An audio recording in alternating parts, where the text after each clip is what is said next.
અર્જુને ભગવાન શ્રી કૃષ્ણને કહ્યું, હે કૃષ્ણ, જોઈ મારા બાણની તાકાત. મારા એક બાણથી કર્ણનો રથ 10 ફૂટ દૂર જાય છે, જ્યારે મારો રથ કર્ણના બાણથી માત્ર 1 ડગલું ખસે છે.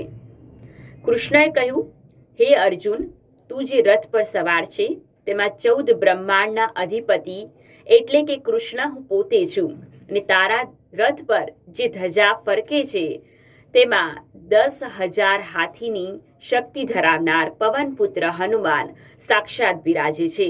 છતાં પણ જો તારો રથ 1 ડગલું પણ પાછળ ખસી જતો હોય તો વિચારી લેજે કે અમે બંને ન બિરાજમાન હોઈએ તારા રથ પર, તો તારા રથની શું હાલત થાય.